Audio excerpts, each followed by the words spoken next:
मालदीव राष्ट्रीय रक्षा बल (MNDF) ने मालदीव विशेष आर्थिक क्षेत्र (EEZ) के अंदर अवैध रूप से मछली पकड़ने के आरोप में एक भारतीय मछली पकड़ने वाली नाव को पकड़ा है।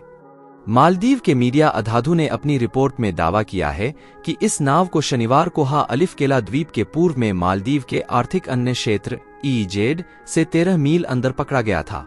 भारत की तरफ से इस घटना पर अभी तक कोई प्रतिक्रिया नहीं आई है। मालदीव के जल क्षेत्र में किसी भारतीय नौका के पकड़े जाने की घटना को दुर्लभ माना जाता है। ऐसी आशंका है कि यह घटना मालदीव के राष्ट्रपति मोहम्मद मुइज्जू के इशारे पर अंजाम दी गई है।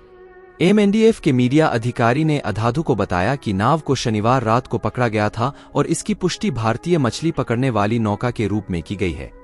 इस घटना से मालदीव और भारत में तनाव और ज्यादा बढ़ने की आशंका जताई जा रही है। मुइज्जू को व्यापक रूप से चीन समर्थित नेता के तौर पर देखा जाता है। उन्होंने पिछले कुछ महीनों में कई भारत विरोधी कदम उठाए हैं। मुइज्जू ने मालदीव का राष्ट्रपति चुनाव ही भारत विरोधी माहौल को खड़ा करते जीता है। उन्होंने राष्ट्रपति बनते ही भारत से अपनी सेना को वापस बुलाने की मांग शुरू कर दी थी। वीडियो में आगे बढ़ने से पहले भारत के लिए वीडियो के एक लाइक करके चैनल को सब्सक्राइब करें ताकि नई वीडियो आपको सबसे पहले मिल सके। भारत से दुश्मनी मोल ले रहे मुइज्जू के कार्यकाल में मालदीव में मानवीय कार्यों में जुटे भारतीय सैनिकों की वापसी हो रही है। इसके अलावा मुइज्जू ने चीनी जासूसी जहाजों को अपने जलक्षेत्र में घुसने और लंगर डालने की मंजूरी भी दी है। ऐसी भी आशंका है कि मुइज्जू ने मालदीव में चीन के साथ समुद्री निगरानी रडार स्थापित करने का गुप्त समझौता किया है। अगर चीनी रडार को मालदीव में स्थापित किया जाता है तो इससे भारत की मुश्किलें बढ़ सकती हैं। मालदीव ने भारत के खिलाफ जाकर तुर्की के साथ खाद्यान्न समझौता किया है। इसके अलावा दवाइयों के लिए अमेरिका और बाकी यूरोपीय देशों के साथ भी डील की है। मालदीव के राष्ट्रपति मोहम्मद मुइज्जू ने भारत से लगती अपने देश की सीमा की 24 घंटे निगरानी का आदेश दिया है। इसके लिए उन्होंने निगरानी प्रणाली को स्थापित करने के लिए काम शुरू करने का आदेश भी दे दिया है। उनका यह आदेश लक्षद्वीप के मिनिकोय द्वीप पर भारतीय नौसेना के बेस INS जटायु के उद्घाटन के कुछ दिनों पहले ही आया है। भारतीय रक्षा मंत्रालय ने एक दिन पहले ही बयान जारी कर बताया है कि लक्षद्वीप के मिनिकोय द्वीप पर बने INS जटायु बेस का उद्घाटन 6 मार्च को किया जाएगा। इसे हिंद महासागर में भारत की बढ़ती रणनीतिक उपस्थिति के तौर पर देखा जा रहा है। मालदीव की सीमा की निगरानी पर दिया जोर। मुइज्जू ने शनिवार को अपनी यात्रा के दौरान रा एटोल मीधु के स्थानीय लोगों से बात करते हुए कहा कि समुद्र का क्षेत्रफल मालदीव की पूरी भूमि से 2 गुना बड़ा है। उन्होंने आगे कहा कि मालदीव अपने विशाल क्षेत्र के बावजूद अपने विशेष आर्थिक क्षेत्र पर नियंत्रण नहीं रख पाया है। उन्होंने कहा, हालांकि EEZ एक्सक्लूसिव इकोनॉमिक जोन हमारे क्षेत्र का हिस्सा है, लेकिन हमारे पास क्षेत्र की निगरानी करने की क्षमता नहीं है, जबकि इस क्षेत्र का उपयोग मछली पकड़ने जैसी गतिविधियों में वृद्धि के माध्यम से अर्थव्यवस्था का विस्तार करने के लिए किया जा सकता है। मुइज्जू ने संप्रभुता का अलापा राग। उन्होंने कहा, अल्लाह ने चाहा तो हमारा काम मालदीव के पानी की निगरानी के लिए मार्च में शुरू होगा। हम इस महीने के दौरान 24/7 निगरानी प्रणाली स्थापित करेंगे। मुइज्जू ने यह भी कहा कि इस प्रणाली की स्थापना से मालदीव को सुरक्षा और संप्रभुता का एहसास होगा। मालदीव तटरक्षक वर्तमान में पड़ोसी देशों की सेनाओं से नियमित सहायता लेता है और विदेशी सहयोगियों के साथ कुछ विशेष गश्ती अभियान चलाता है। मुइज्जू शुरू से ही संप्रभुता का राग अलापते रहते हैं। उन्होंने मालदीव की सेना के लिए आधुनिक हथियार और उपकरण की सुविधा प्रदान करने का वादा किया है। चीनी निगरानी उपकरण तो नहीं लगा रहे मुइज्जू? मालदीव के पास ऐसी क्षमता नहीं है कि वह 24 घंटे समुद्री सीमा की निगरानी रखने वाले किसी उपकरण का निर्माण कर सके। पड़ोसी भारत के पास ऐसी क्षमता है, लेकिन मुइज्जू इससे बचना चाहेंगे। ऐसे में मुइज्जू के पास चीन के तौर पर एक विकल्प मौजूद है।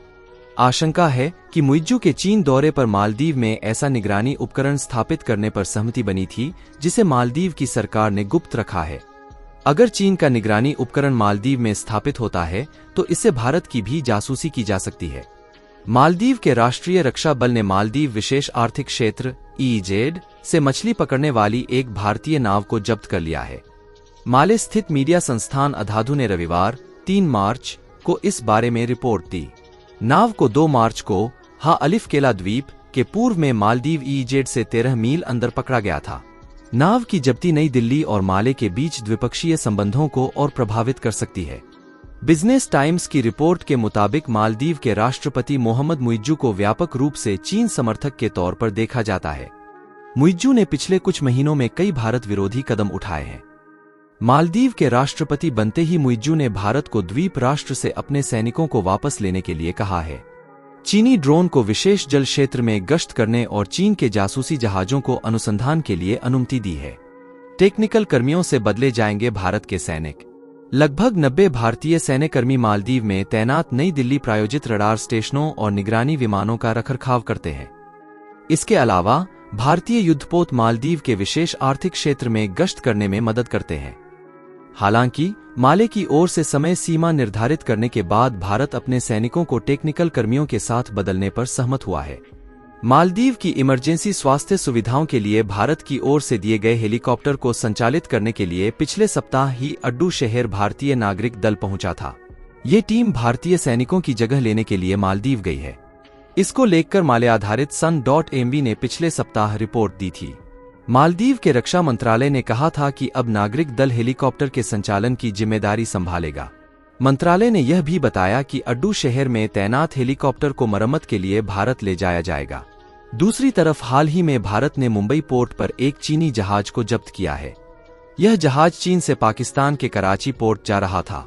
भारत ने आरोप लगाया है कि इस जहाज में पाकिस्तान के परमाणु कार्यक्रम और बैलिस्टिक मिसाइल से जुड़े कंसाइनमेंट हैं। वहीं पाकिस्तान ने चीनी जहाज को वाणिज्यिक जहाज बताया है। पाकिस्तान ने बताया कि इस जहाज में चीन से पाकिस्तान एक खराद मशीन लाई जा रही थी। मालदीव के नए राष्ट्रपति मोहम्मद मुइज्जू का रुख भारत विरोधी रहा है। उन्होंने मालदीव से भारतीय सैनिकों को निकालने को लेकर अपना पूरा चुनाव लड़ा था। इस बीच भारतीय सैनिकों की जगह लेने के लिए टेक्निकल कर्मियों की टीम माले पहुंची है। भारत से टेक्निकल टीम का पहुंचना मुइज्जू सरकार के साथ एक समझौते का संकेत है। दरअसल मालदीव में 100 से भी कम संख्या में भारतीय सैनिक तैनात हैं। यह मालदीव में बचाव और राहत कार्य करते हैं। भारत ने मालदीव को कई हेलीकॉप्टर और विमान दिए थे, जिनके संचालन के लिए भारतीय सेना यहां मौजूद है। भारत की ओर से इसकी पुष्टि की गई है।